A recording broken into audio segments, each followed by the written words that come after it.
ጤና ይስጥልኝ ክቡራትና ክቡራን ተመልካቾቻችን የዛሬኛ ጉዳይ ፕሮግራም ጀምሯል። በዚህ ሳምንት ዲፕሎማሲያዊ ጉዳዮችን እናነሳለን።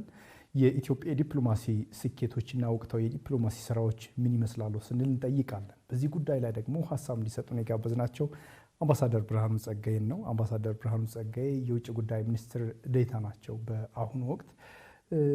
በጅቡቲም እንግዲህ ረዘም ላለ ጊዜ አምባሳደር ሆነው ቆይተዋል። ጊዜዎትን ስለሰጡኝ በጣም አመሰግናለሁ።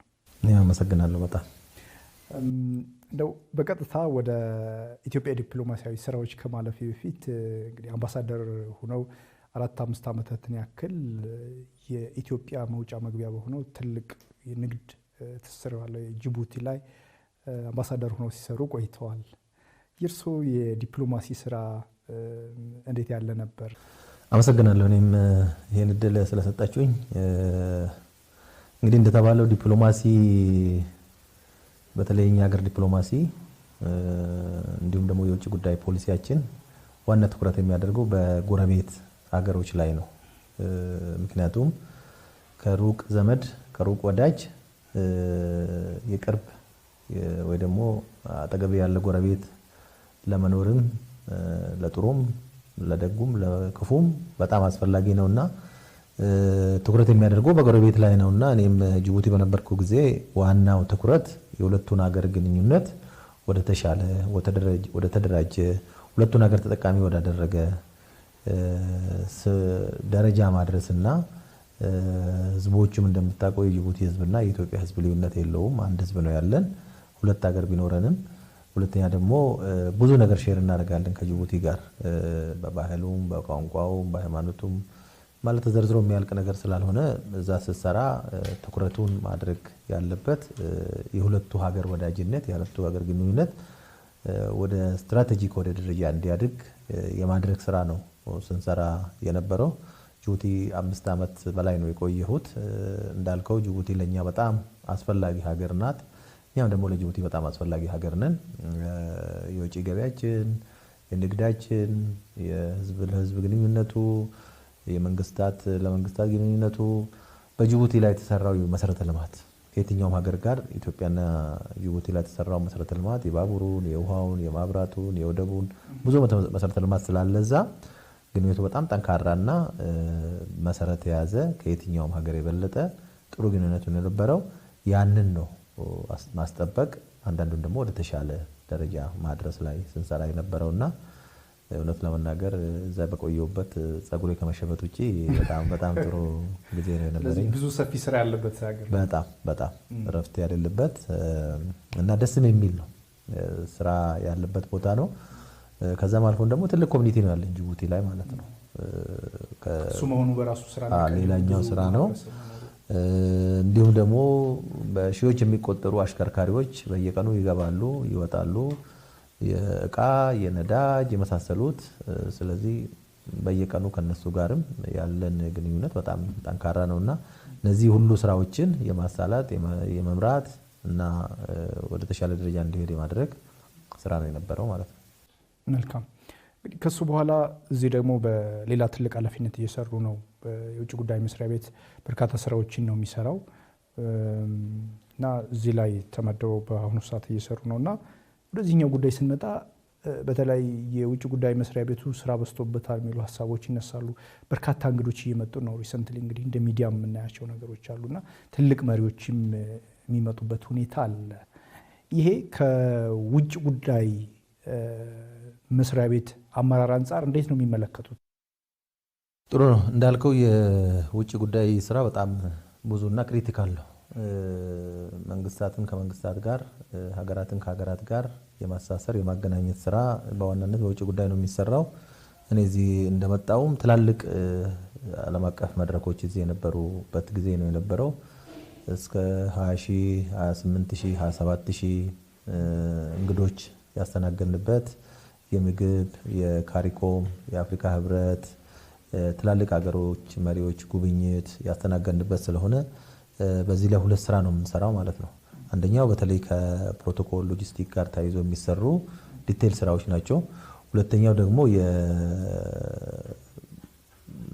የባለብዙና የሁለትዮሽ ግንኙነትን በተመለከተ በፖለቲካውም በኢኮኖሚውም ከሀገራት ጋር ሊሰሩ የሚገቡትን ስምምነቶች እና ግንኙነቶች ወደ ተሻለ ደረጃ ሊያደርሱ የሚችሉትን ስራዎችን የመስራት ስራ ላይ ትኩረት ተደርጎ ነው ሲሰራ የነበረው። በዚህም ጥሩ ውጤቶች ያስመሰግንበት ሁኔታ ነው ያለው ማለት ነው። የመጀመሪያው የመጡ እንግዶች አገራዊ ደረጃውን አገራዊ ክብርን በጠበቀ መልኩ አስተናግዶ ወደ መጡበት መመለስ ነው። ከዛ አልፎ ደግሞ ከነዛ ሀገር የምንፈልጋቸው የኢኮኖሚም ይሁን የዲፕሎማሲ ግንኙነታችንን ወደ ተሻለ ደረጃ ሊያደርሱ የሚችሉ ስምምነቶችን የተፈራረምንበት ሀገራችንን ያስተዋወቅንበት ከነዛ ሀገር ፖለቲካዊ የዲፕሎማሲ ድጋፍ ያገኘንበት ጊዜ ነው የነበረውና እንዳልከው ስራው በጣም ሰፊና በጣም ብዙ ነው። እያንዳንዱ ስራ ከ3 እስከ 4 ወራት የዝግጅት ጊዜ የሚወስዱ ዝግጅቶች በማድረግ ነው እነዚህን ስራ ስንሰራ የነበረውና ኦልሞስት ሁሉም ማለት ይቻላል በከፍተኛ ደረጃና በጥሩ ውጤት ያጠናቀቅንበትና ውጤቱንም ስናይ ደግሞ አንድ ባንድ ብናይ ጥሩ ነገር ለሀገራችን ያስመጣበት ሁኔታ ነው ያለው። በተለይ ወደዚህ ሀገር የመጡት መሪዎች አንዳንዶቹ የሀገራችንን ሁኔታ በደንብ እና በተሟላ መልኩ እውቀት ያልነበራቸው ግን እዚህ መጥቶ የሀገሪቷን ሁኔታ አጠቃላይ መንግስትን ከላይ እስከታች ያለውን አወቃቀር የከተማችንን የሀገራችንን የአየር ሁኔታ በጣም እኛ ውስጥ ስለሆን ማይሰማን ግን ሌሎቹ መጥቶ ሲያዩት መጥቶ ሲጎበኙት የሀገራችን ምን ደረጃ ላይ እንዳለች ከኛ በላይ የሚናገሩ በት ደረጃ ነው የነበረው ማለት ነው። ለምሳሌ የህንዱ ጠቅላይ ሚኒስትር ወደዚህ በመጡ ጊዜ ሰፊ ዓለም መነጋገሪያ የሆነበት የህንድ ሚዲያዎች ሌሎችም ሚዲያዎች ኢትዮጵያን እንዴት ዲፋይን ሲያደርጉ እንደነበረ ሁላችንም እናስታውስ ነው። የቱርኩም ፕሬዝዳንት ወደዚህ በመጡበት ጊዜ ሌሎችም መሪዎች ወደዚህ በመጡበት የማሌዥያን መውሰድ እንችላለን፣ የሲንጋፖርን መውሰድ እንችላለን፣ ሌሎች የአፍሪካ መሪዎችን መውሰድ እንችላለን፣ የካሪቢያን ሀገራት መሪዎች መውሰድ እንችላለን። እነሱ እንደውም አለፍ ብሎ ከከተማ ወጥቶ ወደ ሌላ ቦታ የሚሄዱበት ሁኔታ ነው ያለው። ከዛም አልፎ ሀገራዊ ፕሮጀክቶችንም ያስመረቅንበት ጊዜ ነበር። የህዳሴ ግድብን እና ሌሎችም ላይ የጎረቤት ሀገሮችም የተሳተፉበትና የሀገራችንን ሁኔታ በአግባቡ እና በተገቢው መልኩ የተገነዘቡበትና ፊድባክ የሰጡበት ሁኔታ ነውና እነዚህ ነገሮች ማቀናጀት መምራት የሚፈልጉትን ነገር አስቀድሞ አውቆ በዛ አግባብ ምቹ ሁኔታ መፍጠር በዋነኛነት የውጭ ጉዳይ ስራ ነው። ይህንንም ስራ ስንሰራ እንግዲህ ብቻችን አይደለም የሰራ ነው። ከሌሎች ባለድርሻ አካላት ጋር ከፌደራል መንግስት ተቋማት፣ ከክልሎች፣ ከሚዲያ እና ከህዝባችን ጋር በመሆን ነው እነዚህን ስራዎች ስንሰራ የነበረውና በተሟላ መልኩ ተወጥተናል የሚል ሐሳብና ግምገማ ነው ያለን ማለት ነው። እነዚህ መሪዎች መምጣት እንደ ሀገር ምን ጠቅሞናል ማለት ይቻላል? እንግዲህ የባለብዙ ዘርፍ ዲፕሎማሲ ራሱን ችሎ የሚታይ ነው። ግን የሀገራት መሪዎች ተጽዕኖ ፈጣሪ መሪዎች ጭምር ናቸው ወደዚህ የመጡትና በዲፕሎማሲ ስራ ውስጥ ምን ትርጉም ሊሰጠው ይችላል? ይሄ እንግዲህ አንድ ሀገር ወደ ሌላኛው ሀገር ሲሄድ የመጀመሪያ ጉዳይ ያ ሀገር ለኔ ታስፈልገኛለች፣ የምፈልገው ጥቅም አለኝ፣ ከዛ ሀገር ጋር መስራት የምፈልገው አጀንዳ አለኝ፣ ማሳካት የምፈልገው ስራ አለኝ ብሎ አስቦ አቅዶ ነው ወደዚህ የሚመጣውና የመጀመሪያው ጉዳይ ኢትዮጵያ ተፈላጊ መሆኗን የሚያሳይ ነው። በተለይ ደግሞ በተለያዩ መድረኮች ድጋፍ የሚያስፈልግበት ጉዳይ ላይ የኛን ድጋፍ የሚፈልጉ እኛም ደግሞ ወጪ ሳናወጣ እዛም ሳንሄድ እዚህ የመጣውን ከነዚህ ሀገራት የምንፈልጋቸው ጉዳዮች አሉ፣ አጀንዳዎች አሉ፣ ድጋፎች አሉ። እነዛን ድጋፎች የምናሳይበት ሁኔታ ነው የተፈጠረው። ከዛም አልፎ ደግሞ የሀገራችንን ሁኔታ ፖለቲካውን ይመስላል፣ ኢኮኖሚ ይመስላል፣ ከተማው፣ ህዝቡ፣ ኑሮ የሚሉትን ነገሮች ለነዚህ ሀገሮች የምናሳይበትና የምናስጨበጥበት መድረክ ስለሆነ ውጤቱ በጣም ከፍተኛ ነው። ከዛም አልፎ እንግዲህ በተለይ በኢኮኖሚው ደረጃ ስናይ አብዛኛዎቹ የመጡት ብቻቸውን አይደለም የመጡት ማለት ነው። የግል ባለሀብቶችን አንዳንዱ ደግሞ የመንግስትንም ልማት ድርጅቶችን ይዞ ወደዚህ የመጡበትና በቀጣይ በኢንቨስትመንትም ለመሳተፍ ፍላጎት ያሳዩበትና ትናንትናና ከትናንት ወዲያ ሲታይ እንደነበረው የኢንቨስት ኢትዮጵያ 2018 ላይ ከነዚህ ሀገራት የመጡ ናቸው ማለት ነው። ስለዚህ በኢኮኖሚ ደረጃ የራሱ ጠቀሜታና ውጤት ያመጣበት በዲፕሎማሲውም የራሱ ጥቅምና ከነዚህ ሀገራት የምንፈልጋቸውን ድጋፎች ያገኘንበት ከዛም አልፎ እነሱም ደግሞ ኢትዮጵያ ተፈላጊ ሀገር መሆኗን ያሳየንበት ሁኔታ ስለሆነ ጠቀሜታው የጎላ ነው ማለት እንችላለን። ጥሩ እንግዲህ በባለብዙ ዘርፍ ዲፕሎማሲ መድረኮች ኢትዮጵያ ውስጥ ከየትኛውም ጊዜ በላይ በጣም በርክተው ተከናውነዋል። በዚህ ደረጃ እንደው ከሎጂስቲክስ ባለፈ ለኢትዮጵያ ምን ይጠቅሟታል የሚሉ ጥያቄዎች ይነሳሉ። እንደው በነዚህ የአፍሪካ ህብረትን ጨምሮ ማለት ነው በርካታ ሁነቶች ተከናውነዋል ያለፈው 6 ወር በተለይ ማለት ነውና እነዚህ በዲፕሎማሲ ትርጉም እንዴት ነው የሚታዩት? ምን ጠቅሟታል ለኢትዮጵያ? አንደኛው ራስን ማስተዋወቅ ነው። ራስን ማስተዋወቅ ብቻም ሳይሆን ሀገሪቷ እነዚህን መድረኮች ማዘጋጀት መቻሏ በራሷ ውስጥ ያለውን አቅም ያሳያል። የኢኮኖሚ ጠቀሜታም አለው። ምክንያቱም ቅድም እንዳልኩ ቁጥሩ በጣም ትልቅ ነው።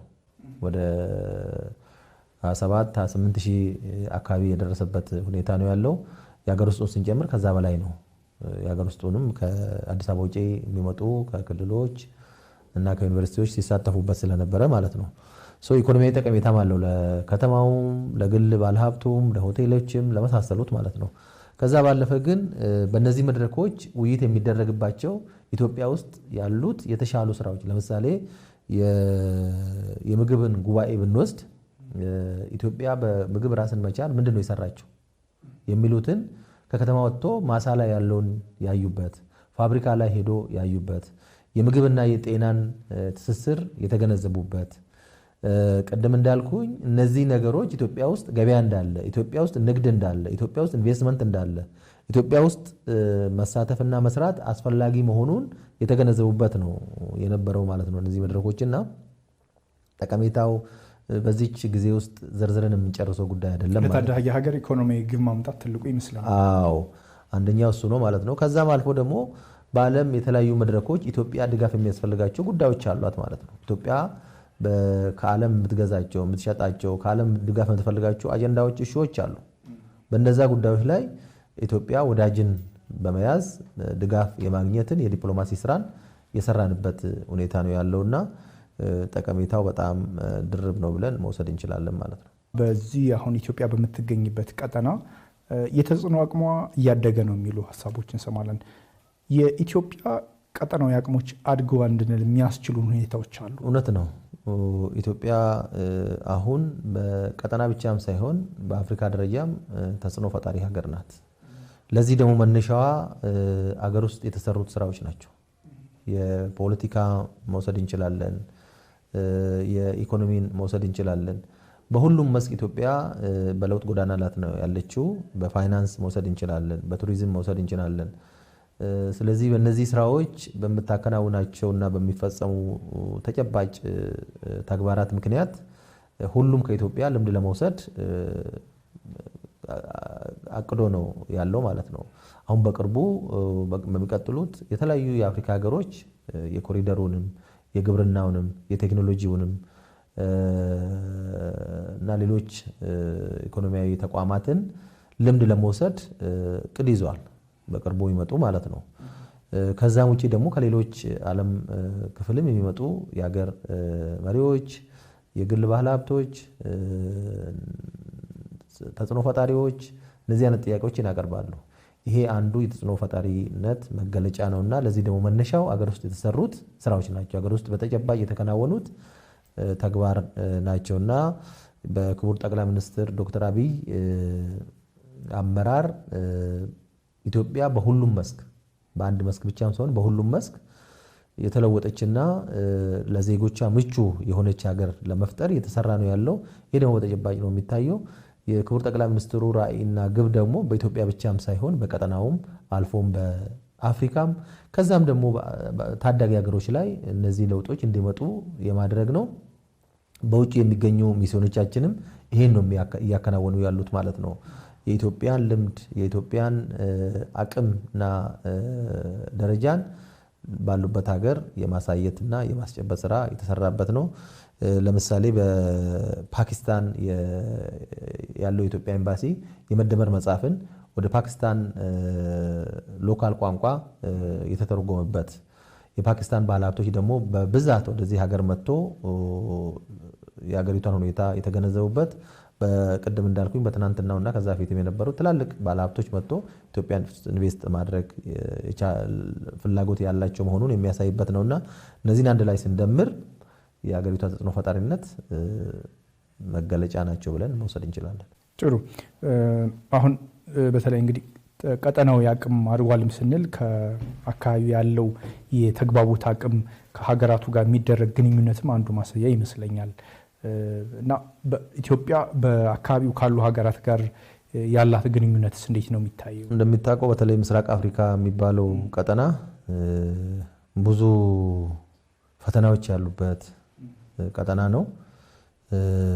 በዚህ ፈተና ውስጥ ነው ቀድም ያላቸውን ስራዎች እየሰራን ያለ ነው። እንደምታውቀው በጎረቤቶቻችንም ጋር ያሉት ችግሮችና ፈተናዎች ይታወቃሉ። በተሻለ መጠን ኢትዮጵያ ከሀገሪቷ ጋር ከሁሉም ጎረቤት ሀገሮቿ ጋር በሰጥቶ መቀበል በጋራ መልማት በጋራ የማደግ እና አንዱ ለአንዱ ድጋፍ በመሆን በተለይ በኢኮኖሚ በመተሳሰር ማደግ የሚቻልበትን አካሄድ ነው የምንከተለው። ከሁሉም ጋር ሰላማዊ እና የጋራ ጥቅምን መሰረት ያደረገ ግንኙነትን ነው እያደረግን ያለ ነው። ከዛም አልፎ እንግዲህ በቀጠናው ያሉትን የተለያዩ አደራጀቶችንም የመጠቀም ከአፍሪካ ህብረትም ጀምሮ ሌሎች አደራጀቶችንም በመጠቀም በቀጠናው በተለይ ልማት እድገት ወሳኝ መሆኑን ክቡር ጠቅላይ ሚኒስትሩ ወደ ስልጣን ሲመጡ መጀመሪያ ያደረጉት ጉብኝት ጎረቤት ሀገሮች ላይ ነው። ጅቡቲ ነው የጀመሩት፣ ሱዳን፣ ደቡብ ሱዳን፣ ኬንያ እንደዛ እያሉ ነው የቀጠሉትና ይሄ የሚያሳየው ትኩረታችን ግባችን ቀጠናችን ላይ ሰላምን ማምጣት እድገትን ማምጣት እና የኢኮኖሚ ትስስርን መፍጠር። የኢኮኖሚ ትስስሩ ደግሞ የሚፈጠረው በመሰረተ ልማት ነው አንዱ ማለት ነው። እነዚህ ነገሮች መስራት ያስፈልጋል ተብሎ እየተሰራ ነው ያለው።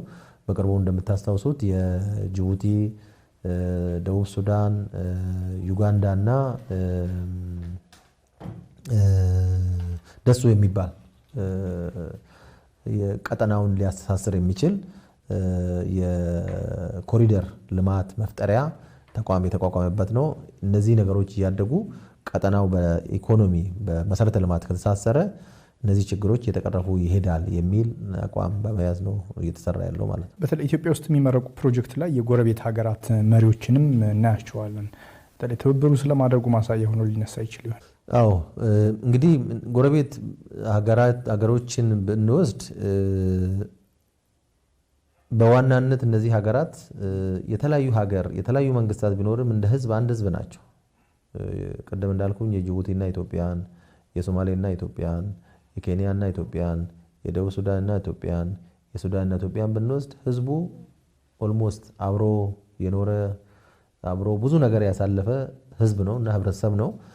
እነዚህን ጉዳዮች ስናይ የቀጠናው ላይ የተለያየ መንግስታት ቢኖርም እነዚህ ሀገራት እና መንግስታት በጋራ ተሳስሮ ልማቱን ማረጋገጥ ቀጠናውን ወደ ተሻለ ደረጃ ወደ ተሻለ እድገት ሊያመጣው የሚችልበት ሁኔታ ይፈጥራል የሚል ሐሳብ ነው ያለንና እንዳልከው አንዱ ማሳያ ተደርጎ የሚወሰን ነው ብለን እንደመደብ እንችላለን ማለት ነው። መልካም።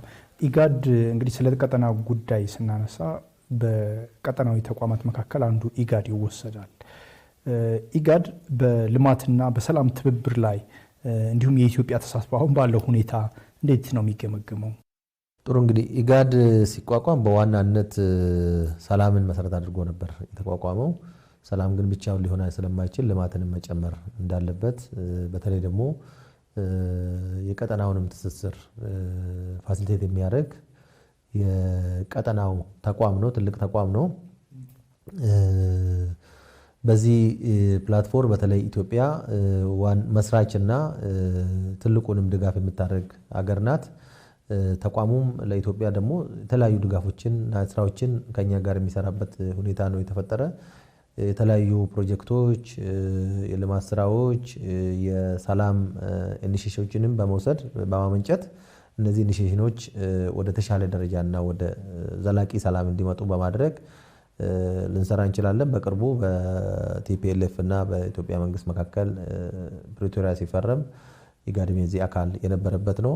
ከዛም አልፎ በደቡብ ሱዳን፣ በሶማሊያ፣ በሌሎችም ሰላም እንዲመጣ ቀጠና ያሉትን ሀገሮች በማስተባበርና በመስራት ሰፋፊ ስራዎች የተሰሩበት ነው።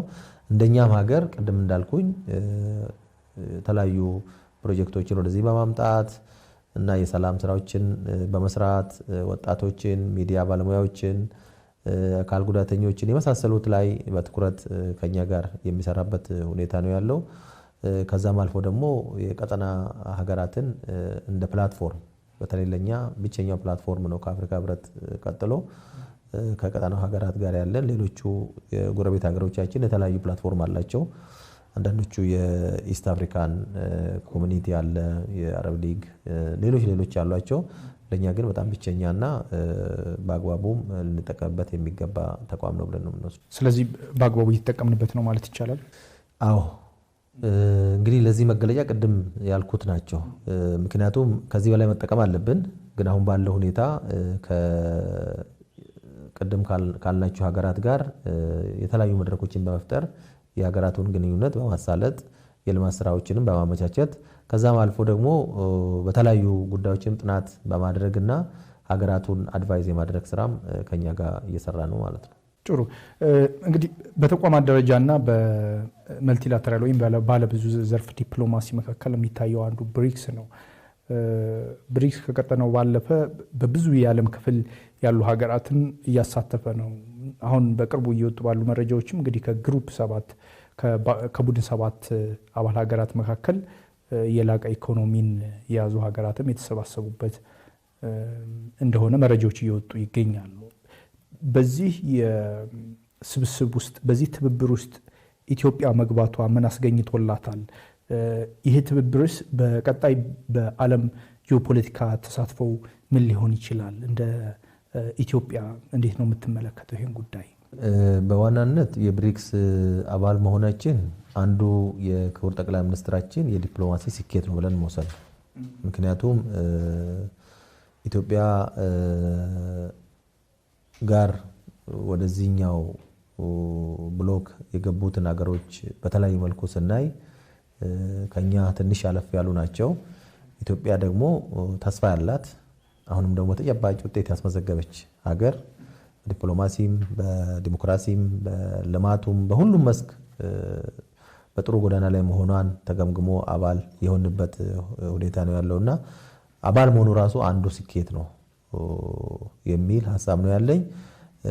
ከዛ ባለፈ ደግሞ አባል ከሆን በኋላ እንደዛ ውስጥ እንደሌሎቹ ሀገራት የኛም መብትና ጥቅሞችን የማስጠበቅ ስራ በአግባቡ እየተሰራ ነው ያለው ማለት ነው። በተለይ በዚህ ሀገራት ውስጥ በዚህ ቀጠና ውስጥ ያሉት ወይ ደግሞ ብሎክ ውስጥ ያሉት ሀገራት ትላልቅ ሀገሮች ናቸው። በዓለም መድረክም ተጽዕኖ መፍጠር የሚችሉ ሀገሮች ናቸው።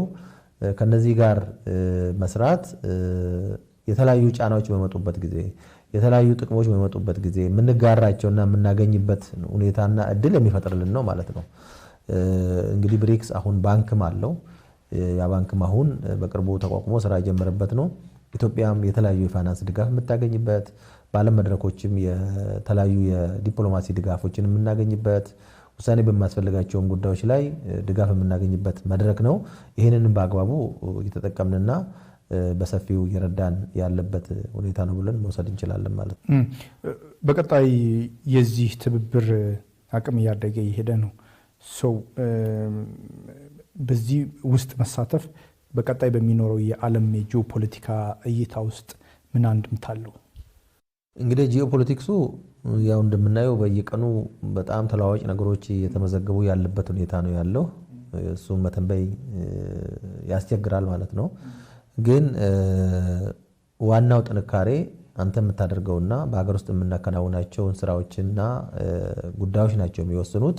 ከዛም ባለፈ ደግሞ ከሀገራቱ ጋር ያለንን ትብብር ያለንን ግንኙነት በሰጥቶ መቀበልና ምክንያቱም አባል ሀገርም አብረን ሆነን ከኛ የሚፈልጉት ድጋፍ ከኛ የሚፈልጉት ሐሳብ ይኖራቸዋልና ያንን ድጋፍና ሐሳብ በምንሰጥበት ጊዜ የራሳችንን ጥቅም ደግሞ በዛው አግባብ ያየንና የምንቀበልበት ሁኔታ ነው ያለውና አሁን በቅርቡ ከደቡብ አፍሪካ ወደ ህንድ ፕሬዝዳንሲ መጥተዋል። በህንድ ፕሬዝዳንሲ ደግሞ ኢትዮጵያ የራሷ ግቦች ያስቀመጠችበትና በዚህ ፕሬዝዳንሲ ልናስመዘግባቸውና ልናገኛቸው ብለን ያስቀመጥናቸው ግቦች አሉ። እነዛን ግቦች በማሳካት ተጠቃሚነታችንን ማረጋገጥ ያስፈልጋል ማለት ነው። በጊዜ ሂደት ይሄኛው አደረጃጀት ወይ ደግሞ ይሄኛው ብሎክ የራሱን አሻራ የራሱን እድል የራሱን ተጠቃሚነት እያስቀመጠ የሚሄድበት ሁኔታ ነው ያለው። ሄዶ በዛ ማዕቀፍ ውስጥ የታቀፉት ሀገሮች ጥቅምና ፍላጎታቸውን ማዕከል አድርጎ ነው እኛም ጥቅማችንና ፍላጎታችንን ጥቅም ማዕከል በማድረግ የሀገራችንን ተጠቃሚነት ማረጋገጥ የራሳችንና የኛ የቤት ስራ ነው የሚሆነው ማለት ነው። መልካም እንግዲህ የመጨረሻ ጥያቄ ይሆናል ይሄኛው በተለይ ከተለያዩ ሀገራት ጋር ያለው የድጋፍና ትብብር ሁኔታ ምንድነው የሚመስለው? በቅርቡ እንግዲህ በፓርላማ ጭምር ለመጽደቅ የቀረቡ የተለያዩ ድጋፍና ትብብሮች እንመለከታለን።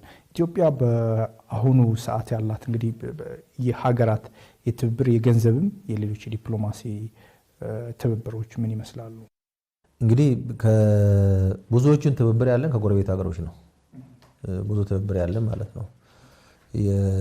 አብዛኛዎቹ በዕለት ተዕለት ስራችን ውስጥ የሚንጸባረቁ የንግድ የህዝብ ለህዝብ የመሰረተ ልማት የመከላከያ እና ሌሎች ጉዳዮች ላይ ትብብሮች አሉን ማለት ነው ከጎረቤት። ከዛም አለፍ ሲል ደግሞ ከተለያዩ አፍሪካ ሀገሮች ጋር ትብብሮች አሉን። እንዲሁም ከአውሮፓም ከኤሽያም ከአሜሪካም ሀገሮች ጋር የተለያዩ ትብብሮች አሉን። እንግዲህ እነዚህ ትብብሮች አንዳንዶቹ ላይፍ ታይም የሚቆዩ ናቸው። አንዳንዶቹ በጊዜ ተቀምጦ በዛ ጊዜ ውስጥ የሚፈጸሙ ናቸው። ይሄንን ደግሞ የምናይበት ፕላትፎርም አለን። የሚኒስትሪያል ጆይንት ሪቪው የምናደርግበት ከዛም አልፎ ደግሞ የሁለቱ ሀገር መሪዎች በሚገናኙበት ጊዜ እነዚህ ስምምነቶች ወይ የሚታደሱበት ወይ የሚሻሻሉበት ወይ ደግሞ ያለበትን ሁኔታ ከፍ የሚልበት ስምምነቶች አሉና እንዳልከው በሁሉም መስክ በፋይናንስም በሌሎችም መስኮች አብሮ በመስራትም በኢንቨስትመንትም የተለያዩ ስምምነቶች ስላሉ እነዚህ በአሁኑ ደረጃ የተሻለ ደረጃ ላይ ይገኛሉ ብለን ነው የምናስበው። ለዚህ ማሳያ ደግሞ ቀደም እንዳልኩኝ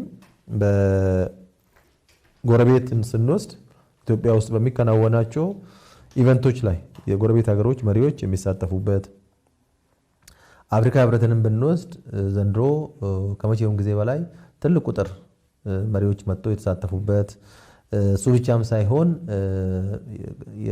ከክቡር ጠቅላይ ሚኒስትሩ ጋር አብዛኛው መሪዎች የባይላተራል ውይይት ያደረጉበት ከክቡር የውጭ ጉዳይ ሚኒስትሩም ጋር ሰፋፊ ውይይቶች የተደረጉበትና ኢትዮጵያ በጣም አስፈላጊ ሀገር ጠቃሚ ሀገር እንዲሁም ደግሞ እኛም ከሌሎች አፍሪካ ወንድሞቻችን ጋር አብረን ልንሰራ የሚገቡ ጉዳዮችን ለይተን እየሰራን ያለንበት ሁኔታ ነው ያለው።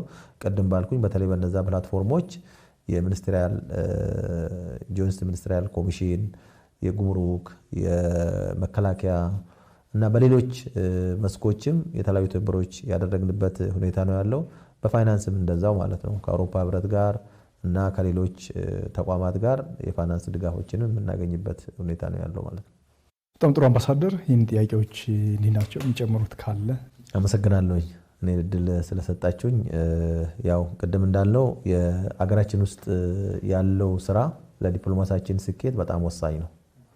ሀገር ውስጥ የሚከናወነው የኢኮኖሚም የፖለቲካም ሌሎች ስራዎቻችን ለዲፕሎማሲያችን ስኬት በጣም ወሳኝ ነውና ትኩረታችን ሀገር ውስጥ እይታችን ደግሞ ከዛ ውጭ ያሉትን ላይ እይታ በማሳረፍ የሀገራችንን ለውጥ እና እድገትን ማሳለጥ የሁላችንም ስራ እንዲሆን የሚል መልእክት ለማስተላለፍ ነው። አመሰግናለሁ። አምባሳደር ብርሃኑ ጸጋዬ ከአሚኮ የኛ ጉዳይ ፕሮግራም ጋር ጊዜዎትን ሰጥተው ሀሳብ ስላጋሩን በጣም አመሰግናለሁ። እኔም በጣም አመሰግናቸዋለሁ። ተመልካቾቻችን የዚህ ሳምንት የኛ ጉዳይ ፕሮግራም በተለይም የኢትዮጵያ የዲፕሎማሲ ስኬቶችና ወቅታዊ ዲፕሎማሲ እንቅስቃሴዎች ጋር በተመለከተ ከውጭ ጉዳይ ሚኒስትር ዴኤታ አምባሳደር ብርሃኑ ጸጋዬ ጋር ያደረግነው ቆይታ ይህን ይመስላል። አብራችሁን ስለነበራችሁ ስለተከታተላችሁን አመሰግናለሁ። ፕሮግራሙን አንዷለም መናን አዘጋጅቼ ወደ እናንተ አድረሱ ከካሜራ ባለሙያዎቹ ጥበቡ ከበደና ሙሴ አለማየሁ ጋር በጋራ በመሆን ጤና ይስጥልኝ።